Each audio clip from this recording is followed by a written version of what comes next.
from that book, and it's called Medusa's Death. So, enjoy.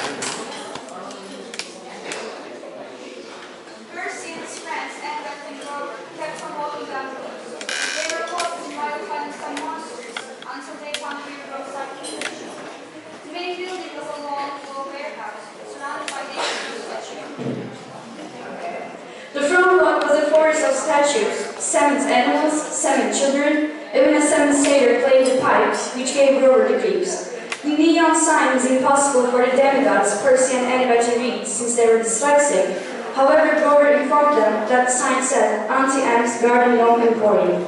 They decided to enter the Emporium once they smelled the delicious food scent that was coming from the inside, even though Grover had a feeling they should not walk in. This was a really bad idea. Let's leave. I smell monsters. All I smell is hamburgers. You're not locked up from monsters. Me? I'm a vegetarian. So you eat a food can? Those are vegetables. Come on, let's leave. Those statues are looking at me. Then the door cracked open. Standing in front of them was a tall Middle Eastern woman. Her eyes glinting behind the curtain of black hair. She said, "Children, it's too late to be all alone, but I have there. We are orphans. Orphans? Oh, my dears, you must come in. How much is the day, please? They thanked her and sat on the table. They couldn't help but realize how many statues there were, wearing different outfits and having different facial expressions. All they could care about was the hamburgers they were going to eat, to the point that only Grover realized that Auntie Anne had locked the door behind them. We don't have any money, ma'am. No need for money, children. It's a paper case. Yes. Thank you, ma'am. Auntie Anne stiffened as if Annabeth had done something wrong, but then the old woman relaxed just as quickly. Why, all right, Annabeth? Medusa takes a step closer to Annabeth, looking at her eyes. You have such a beautiful gray eyes, Leah. Only later did Percy wonder how she knew Annabeth's name, even though they had never introduced themselves. Auntie Anne disappeared behind the snack counter and started cooking. Before they knew it, she'd brought them plastic trays, filled with double cheeseburgers, vanilla shakes, and E65 servings of French fries. So, you sell dogs? Yes, and animals, people, anything for the garden. You make these statues yourself? Oh, yes. Once upon a time, I had 2 sisters, but they could have my son, and Auntie Anne is alone. This is our made for the statues. They are my company. Percy couldn't help but feel sad for the old lady, while Annabeth had stopped eating. She started to look nervous, just like Grover. We really should go. Yes, Percy, we really should. Not for the photograph, my dears. I will use it in the statue set. There's no need, ma'am.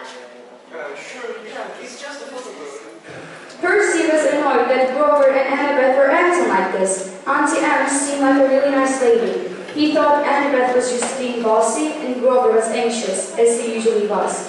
Percy could tell they didn't like it, but they allowed Auntie Anne lead them back to the front row, into the garden statues. She positioned them, Annabeth in the middle and the others on either side. There is not much like her photo. In our part to see each other. Yes. Where's your camera? Grover glanced at the satyr statue next to him. That statue sure does look like Uncle Ferdinand. Auntie Anne still had no camera in her hands, and Percy started to get suspicious too. Wait a minute. I can see real well in the prison trail. Percy, something's wrong. That is Uncle Ferdinand. Look away from her. As Annabeth shouted, she pushed Percy and Grover to opposite directions. Percy fell on the ground, looking at Auntie Anne's feet. He could hear Grover run off in one direction and Annabeth in another, but Percy was too dazed to move. Percy forced her to obey. Instead, he looked to one side and saw one of those glass spheres filled with gardens, a gazing ball. He could see Auntie Anne's dark reflection in the orange glass. Her headdress was gone, revealing her face as a shimmering pale circle. Her hair was moving, writhing like serpents. Auntie Anne. Auntie Anne. Just like Medusa. How could he have been so stupid? Think, he told himself. How did Medusa die in the myth?